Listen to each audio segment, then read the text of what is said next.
Hello friends, welcome to Plant Science Forum. Today we are going to discuss about plant fossilization processes and types. What are fossils? How they came into existence? From which they are made up of? Now scientists, which kind of theory the scientist has proposed and what are the different kinds of fossils? Now the fossil you are watching on the screen is belong to which kind? So all these things we are going to discuss in details in the next coming slides. But before we begin, let's first understand the journey of Earth. So if you look at this image, so this is the Big Bang concept. According to this, by the Big Bang, the complete universe has come into existence. This is our solar system, and in the solar system there is Earth. As you all know, the first life forms in the water. And after that formation, it comes to terrestrial habitat, and this is how a complete life of Earth is shown here. Here, particularly, a red arrow is shown which correspond to the time of dinosaurs. Everybody has heard about the dinosaurs and their time of existence. Now, all they are extinct. Now, where they have gone? What actually happened to so much of life forms which were present in the earth uh, during past time? Now, what actually happens? Whenever there was a life on the earth, so because of different kinds of natural calamities and natural destruction, natural disaster, some most of the life form they got extinct. What are the different kinds of destruction? I have shown here some kinds. First is the first and second, they are the volcanic eruption. Third is the forest fire. Fourth is the attack of asteroids. Fifth one is the flood. Sixth is tsunami. Seventh is tornado. Eighth, it's a earthquake. Nine, it's a lightning, thundering, and storm. In the recent past, you might have heard about the Amazon fire, Australian forest fire, because of which most of the wildlife has died and now they are no more in the forest. So you might have also heard about the tsunami problem which was in the India. I think it was in between 2001. Fifth one is the flood. So you might have heard about various kinds of this natural disaster in the news. So because of this, the life form which was affected by that particular natural disaster, they got extinct. Now as we are discussing here, the term fossil comes into many time. Now what this fossil mean? As per the Latin meaning, it means to dig up. When we got any kind of information that in any particular area there are some fossils, so the team of worker, researchers, scientists, they went there, they go there and they start digging up. Now what they got is the remain or impression of some prehistoric plant which is embedded in the rock or in the petrified form. They are especially present in the sedimentary rock. So if you see here in the second and third image, here you can see a sedimentary rock. You can see here a layer by layer deposition of various mineral ions. What might have happened before millions of years? The first layer has formed. If any organism get trapped into the first layer, then a second layer might have formed. Later on, with thousands of years, layer by layer various kinds of mineral deposition has occurred, and because of which the organism which was present at the belowmost layer, that got compressed and pressurized, so that organism can now be found as a fossil. Now here particularly we are discussing paleobotany. You can spell paleobotany in any of these two kinds. Paleobotany is nothing but the recovery and identification of plant remains from the geological context. So these plant remains which we got right now during the digging up process belongs to which era, which period, which epoch. Now at what time that particular organism is belonging. Now from that context we are doing a biological reconstruction of the past environment. What was the necessary condition, edaphic factor, atmospheric factor responsible for the survival and the destruction of that particular life. And if we consider a complete structure of that organism, then we can trace back to evolutionary history of the plants. For example, if that particular plant which was found in the fossil, if this belongs to any particular family of the present condition, so we can study the various kinds of character present in the fossil plant and in the present plant, and how evolution has taken place. Now fossils, they are of either plants or animals. You can see a maximum number of animal fossil as compared to plant, because of the difference is that animal contains the skeleton system, and skeleton is nothing but the deposition of various minerals, but whereas the plant don't have any kind of skeleton system. So the plant material, organic material, get easily compressed and decomposed, whereas in case of animals, this type of material they get preserved because they don't get disintegrate, as they are made up of inorganic material. There are some microfossils or macrofossils. Microfossils are pollen grains, spores. If we talk particularly about the pollen grains, then you know the pollen grain has two layers, exine and intine. In between the exine and intine, there is a presence of sporopollenin, which is a very complex structure. The chemical nature of sporopollenin is not clear, as many reports says.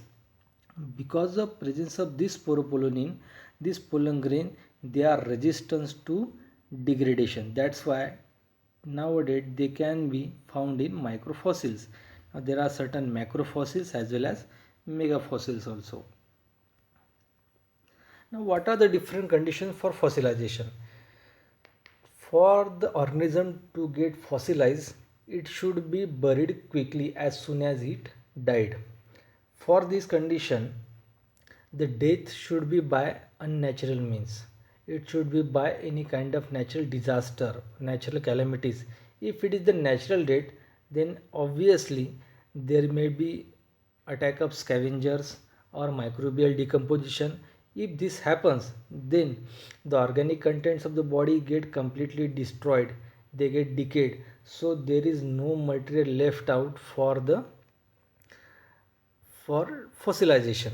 So organism must be kept away from the normal decay, and if this death occurs nearby or in the cold water or acidic water, then it also enhances, it favors the fossilization process, because microbial growth in the cold water and acidic water is prevented, so the normal decay ultimately get prevented.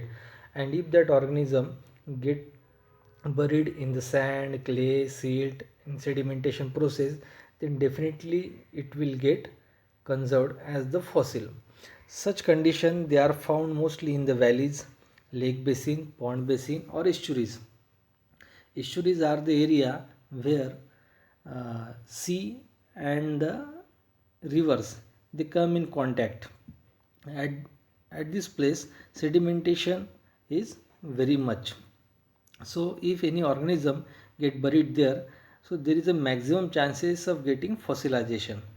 Along with all this condition, nature and type of specimen also plays important role, because if the dying organism or the part which is going to be fossilized is made up of soft tissue, then this is not favorable for the process of fossilization, because this soft tissue get decayed, disintegrated.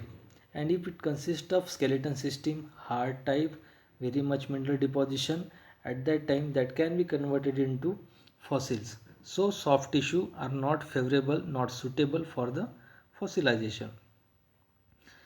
Now as per the various theories, two important theories which are significant to explain the process of fossilization. One is replacement theory, another is the infiltration theory, which we are going to discuss in the next slide. Now in the replacement theory, we can see there is a molecule by molecule replacement of the minerals. Here you can see this is the section of plant. Now this section we can see different kinds of cells. These cells are made up of organic molecules. These organic molecules, they get replaced molecule by molecule by the minerals which are present in the soil by the process of hydrolysis or weathering. And because of this, if all these cells they get replaced by mineral ions, so like this structure can be formed. That means the complete organic details, complete cellular material, it get replaced by the mineral ions which are present in the soil, or you can say sedimentation. Next is the infiltration theory. Now, infiltration theory understand two words, infiltration and precipitation. Precipitation is the raining. That means if, now let's explain first the rain also. Some dust material they get condensed with the water vapors and now they fall on the earth in the form of water droplets. It's called as precipitation. Infiltration is the filtering process. As they form on the land surface, after falling they get percolate, and after percolation they reach to the water table. This is called as infiltration. Now this is what happens with the organism also. If any organism get died in the lower sedimentary layer, at that time its wall may get disintegrate, cell wall, plasma membrane, different kinds of membrane which are present, they may get disintegrate, and because of perforation and precipitation and infiltration, various mineral ions get deposited inside the body as well as on the body also, and the body get preserved. This is explained in the infiltration theory, in which most of the mineral ions they belongs to calcium and magnesium. Calcium and magnesium. These mineral ions form the carbonate with the carbon present in the organic matter. So calcium carbonate, magnesium carbonate, like this many mineral ions may be formed, and they are responsible for the development of fossil. This is explained in the infiltration theory. Now there are various kinds of steps. As we have studied the conditions for fossilization, likewise the steps of fossilization are there. In the steps, the first step represent the fresh organism which get buried. Now here, if you see, this green color represent the sedimentation. It might be a clay, silt or mud which is coming under the organism, coming from above the organism, and because of which this complete organism has get buried. After that many layers they are forming above. Because of many layer formation there is a increase pressure, sedimentation, temperature, all these things are getting increased, and because of which the organism get buried to greater depth. And because of this continuous geological process a rock has formed. This is how in various steps fossilization occurred. Now, as per all this detail, the fossil can be categorized into 7 types: impression, compression, petrifaction, or you can say petrification, molds, cast, coal and umber. Now first discuss the impression. Impression is nothing but the print or image of external surface. If any time if you have visited the dentist, you might have experienced such type of condition in which the dentist put a clay into mouth and get the impression of teeth. From here dentist can understand which part of the teeth or which teeth is in natural condition, which is in disintegrated decayed condition, and what is the actual condition of your jaw. That means dentist is getting print. This is similarly to the impressions of fossils. In this type no cellular details are present, no involvement of organic matter, only print of plant material or animal is made on the clay, and later that clay is converted into rock. A compression is the most common type of fossil. In this type some cellular details can be seen, but these cellular details are restricted to the unicellular type only, as like epidermal hairs, spores, because the multicellular structure they have a wide area, wide volume. All these wide spaces they are going to be compressed while forming compression type of fossils.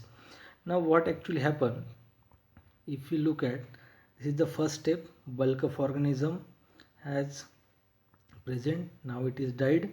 Now they are coming under the various kind of sedimentation, and because of coming under sedimentation there is an increase of pressure and temperature, because of which a lot of water which is present in the body it going to be squeezed out, and after that body is going to get a flattened and compact, because of which only a uniform carbonaceous film is present in the sediments. Here we can see a film like carbon film like structure. If you look at carefully, you can see a protuberance on the rock. So this represents a cellular details such as epidermal hairs or spores. So this type of fossil compression, they are the most common type of fossil which occur. Third is the petrification or petrifaction.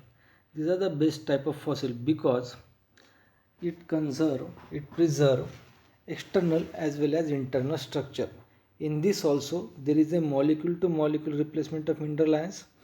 Here in this diagram you can see a wood log is present and there is a mini layer, the layer of sediments which contains various kinds of salts or mineral ions which are present in clay, mud, etc. Now all these they are going to be entered in the wood log. Wood log, it may have some kind of perforation, and because of this some minerals get entered into the cortical region, into the vascular bundles. Some may get deposit on the surface, and because of which such type of structure are formed which represents external as well as internal structure also. So this is the best type of fossil because in this we can see the external as well as internal structure. Here is also molecule to molecule replacement, and mineral ions they are silica, calcium, magnesium, etc. In these images we can also see the various kinds of annual rings. Through this we can understand the age of plant when it get buried. So this is how petrifaction is the significant. Now molds. Molds, they are nothing but the hollow cavity. Here you can see some worker is doing something. Here if you imagine, this is the sediment, these are the sediments, and this particular specimen or organism, you can say organism for this case, is get buried in this sediment, and because of it there is only formation of hollow cavity. This is how molds are. Hard part of an organism buried in the sediment, in sand, clay or clay. Now this hard part is going to decay and dissolve, leaving behind only a hollow area. This is called as molds. In another type it is called as cast. Cast, they are a result of molds. This is the famous Indian sweet. Here you can see this green structure. This represent a mold. Now in this mold a hollow cavity is created, and if we fill with the edible matter we can get such type of cast. So green is the mold, and this karanji which is a sweet is called as mold. So this mold, they are nothing but the 3D view of an organ. There is no actual environment of organism because cast is developed from the molds, and molds they are developed from the organism. So in the molds there was involvement of organism, but in the cast there is no involvement of organism. So this is how casts are formed. Next is the coal. Now whatever coal we see, this is nothing but the fossil. How coal are formed? In the coal, if we see, this is all dead remnants of living organism of prehistoric time. Now coal belt represent the dense forest area of earlier time. Now whenever there was evergreen forest, dense forest area, by earthquake, by flood, by any natural disaster, mean if they get buried inside the earth, now because of high temperature, high sedimentation, high pressure, and this coal, this living matter get compressed and they form a coal. You might have heard about the occurrence of diamond also. Diamond, they are formed in coal belt only because diamond is also nothing but a matter of carbon.